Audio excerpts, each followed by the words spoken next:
Welcome to Byte-Sized Tech, where we blend casual conversations with insightful discussions on the latest in technology and gadgets.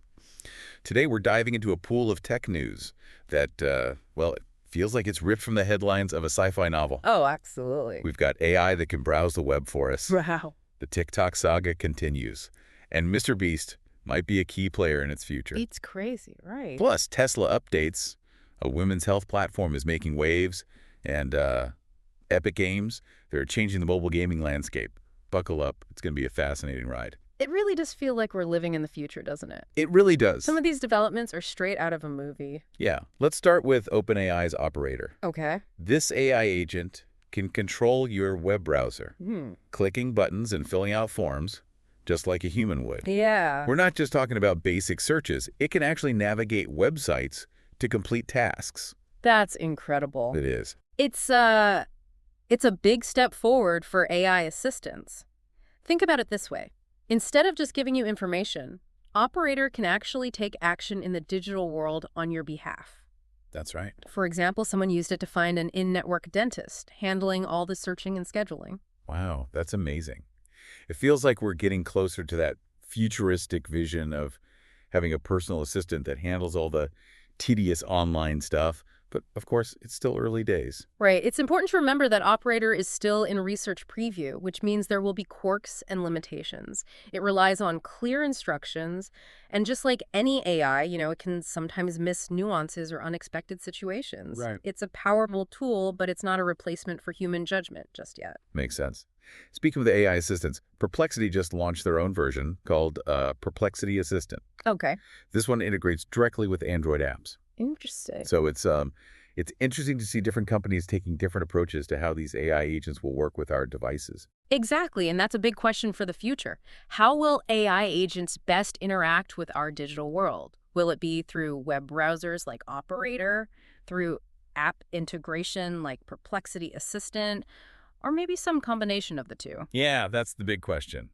Now let's shift gears to the ongoing TikTok saga. The potential ban in the U.S. is still looming, but there might be a compromise on the horizon. Yeah, while some reports suggested TikTok might have to sell its U.S. operations, a board member hinted at a possible deal. We don't know the details, but it's a glimmer of hope that TikTok might be able to continue operating in the U.S. without a full-blown sale. And this is where things get really interesting. Mr. Beast, the YouTube sensation, is somehow involved in this whole situation. Apparently, multiple bidders vying for TikTok's U.S. operations are trying to get Mr. Beast to support their bids. They're hoping his massive online following and influence will give them an edge. It's almost like he's a secret weapon in this corporate battle. It just shows you the power of social media personalities these days. They can impact business decisions on a massive scale. Yeah. Now let's jump from the world of entertainment to something a bit more, well, official. Okay. President Trump signed an executive order for a working group to explore federal regulations for cryptocurrency. Oh, wow. This is a significant development. It is. Right now, the cryptocurrency world is a bit like the Wild West, with few regulations in place. This executive order signals that the U.S. government is serious about bringing some order to the chaos. Definitely. One possible outcome is that cryptocurrency exchanges might need to be licensed by the government, just like banks. So it would certainly make things more secure, but could it also stifle innovation in the crypto world? It's definitely something to watch closely. Now, before we wrap up this part of our deep dive, let's talk about something a bit more heartwarming. Women's health. Okay. Yeah. A telehealth platform called Alara just raised a significant amount of funding. What makes them unique is their focus on women with hormone conditions, a demographic that often feels underserved by traditional healthcare. It's great to see a platform specifically addressing this need. Alara's founder actually started the company because of her own struggles finding adequate treatment for her hormonal condition. It's a fantastic example of someone taking their personal challenges and turning them into a solution that can help others. Absolutely. And a great place for us to take a break. Yeah. It's a powerful reminder that sometimes the best innovations come from personal experience. And speaking of innovation, let's talk about Tesla. Oh, yeah. Tesla. Remember they promised a more affordable electric vehicle? Yeah. Whatever happened to that? Well, it seems like those plans have been adjusted. Oh, wow. Tesla is launching a redesigned Model Y SUV, but with a slightly higher price tag than initially promised. Ah, the classic Tesla move. But what about the car itself? What's new? The redesigned Model Y has a lot of updates, Okay. including improved battery range, a more refined interior, and some enhanced tech features. But the bigger picture is that Tesla's lineup has been getting a little stale. They need to keep innovating to stay ahead of the competition, especially with so many other electric vehicle manufacturers entering the market. It feels like the electric vehicle market is getting more exciting by the day. And speaking of exciting developments, Epic Games is making a bold move that could shake up the world of mobile gaming. Oh, really? They're adding third-party games to their mobile store. Interesting. This is a big deal for both developers and gamers. Yeah, I can see that.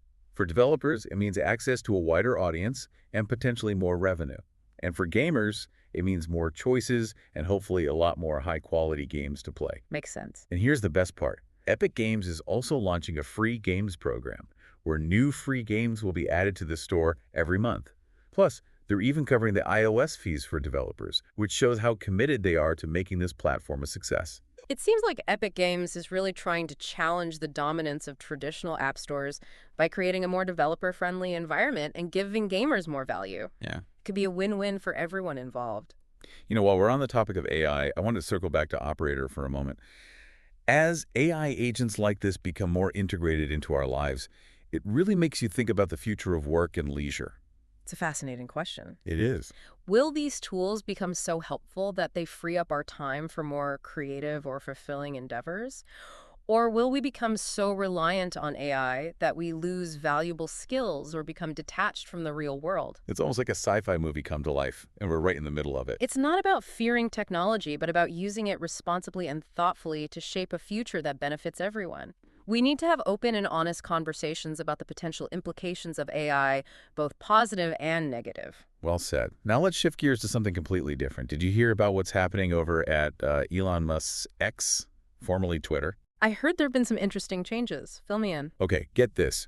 They've actually grown their in-app revenue over the past year, even though they've had a decline in active users. It seems like people are spending more money within the app, even with fewer people using it overall. That's interesting. It suggests that the remaining users are more engaged and willing to spend money on in-app features or subscriptions.